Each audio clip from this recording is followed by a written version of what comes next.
राजस्थान की रॉयल नगरी जयपुर, जहां हर गली में इतिहास की खामोशियां गूंजती हैं, वहीं कुछ कहानियां इतनी निजी होती हैं कि वो सिर्फ दिलों में दफन होती हैं। यह कहानी भी एक ऐसे ही लड़के की है, आरव, जो प्यार में इतना डूब गया कि खुद को ही खो बैठा। उसके सपनों की रानी ने जब उसकी दुनिया उजाड़ दी, तब जो हुआ वो सन्न कर देने वाला था। आरव एक मध्यम वर्गीय परिवार से था। उसके पिता एक सरकारी स्कूल में शिक्षक थे और मां घर संभालती थी।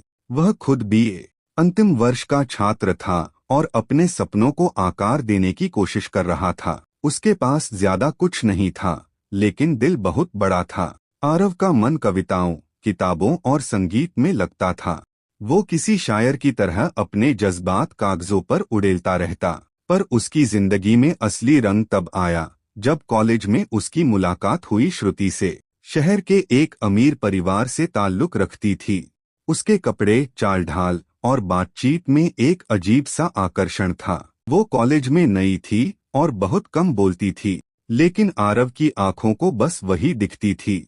एक दिन कॉलेज की लाइब्रेरी में किताब लेते वक्त आरव ने पहली बार उससे सीधे बात की। वो एक किताब लेने के लिए झुका और वहीं श्रुति भी वही किताब देख रही थी। दोनों की उंगलियां टकराईं, एक मुस्कान उभरी और उसी पल कुछ टूट गया। आरव का अकेलापन धीरे धीरे दोनों की बातें बढ़ी। श्रुति आरव के सादेपन से प्रभावित थी और आरव श्रुति के सौंदर्य और व्यवहार से। कि महीनों में आरव को लगा कि उसे सच्चा प्यार मिल गया है।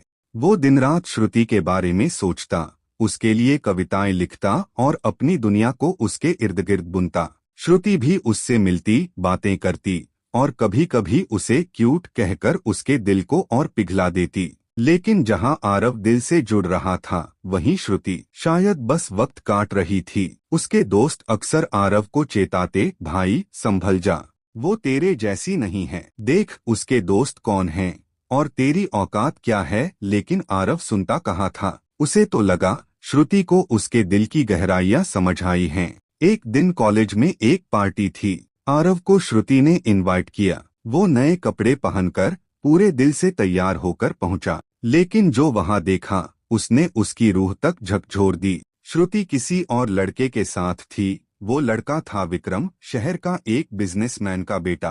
वो दोनों एक दूसरे के बेहद करीब थे और जब आरव ने उन्हें देखा तो उसकी आंखें भर आईं। वो चुपचाप बाहर निकल गया। रात भर चलती सड़कों पर भटकता रहा। उसके मन में सवाल थे, गुस्सा था, दर्द था, पर जवाब नहीं थे। अगले दिन उसने श्रुति से पूछा, आरव, क्या कल जो देखा वो सही था? श्रुति हंसते हुए, आरव, तुम अच्छे हो, लेकिन तुम्हारे और मेरे बीच कुछ नहीं था। तुमने ज्यादा सोच लिया शायद। उसका ये जवाब आरव के लिए किसी चाकू से कम नहीं था। उस एक पल में उसका प्यार, उसका यकीन सब बिखर गया। खुद को संभाल नहीं पाया। उसने खुद को कमरे में बंद कर लिया, खाना पीना छोड़ दिया और बस श्रुति की यादों में डूब गया। वो दिन रात उसकी तस्वीरों से बातें करता, उसकी कविताएं फाड़ देता और खुद से सवाल करता, क्या मेरी मोहब्बत ही झूठ थी? हफ्तों तक यही चलता रहा। उसके माता पिता भी परेशान थे। उन्होंने बहुत समझाया, पर वो तो एक ही नाम जप रहा था, श्रुति। एक दिन आरव ने श्रुति को कॉल किया। बोला कि वो आखिरी बार मिलना चाहता है, एक बार उसकी आंखों में देखकर सब भूल जाना चाहता है। श्रुति ने भी सोचा, चलो मिल लेते हैं, क्या नुकसान है। वे शहर के बाहर एक शांत झील के पास मिले। आरव ने फूल लाया, वही गुलाब जो श्रुति को पसंद था। वो बोला, श्रुति, मैं जानता हूँ कि तुम्हारा और मेरा कुछ नहीं हो सकता, पर मैं तुम्हें आखिरी बार एक कविता सुनाना चाहता हूँ। वो कविता पढ़ने लगा, लेकिन उसकी आवाज में दर्द इतना था कि शब्द कांप रहे थे।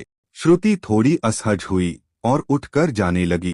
आरव बोला, तुम जा सकती हो, पर मैं तुम्हें कहीं और देख नहीं पाऊंगा। झील के किनारे दो जिंदगियां बदलीं, एक की सांसें चली गईं और एक का चैन। पुलिस रिकॉर्ड के अनुसार श्रुति की लाश झील में मिली, गला दबाकर मारा गया था। पास में ही एक लड़का बेहोश मिला। आरव जब होश आया तो पुलिस ने पूछा, क्या तुमने मारा? आरव बस एक ही बात दोहराता रहा, मैंने प्यार किया था, मैंने धोखा नहीं दिया था। में मुकदमा चला। सबूतों और गवाहों के अनुसार आरव पर आरोप तय हुए।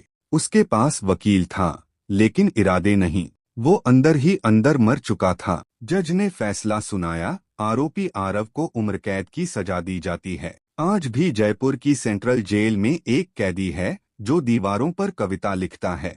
उसकी कविताओं में दर्द है, पछतावा है और मोहब्बत की चीख है। उसका नाम है आरव शर्मा और उसकी जिंदगी गवाही देती है कि सच्चा प्यार अगर गलत इंसान से हो जाए तो वो सिर्फ दिल नहीं तोड़ता, जिंदगी भी लील लेता है।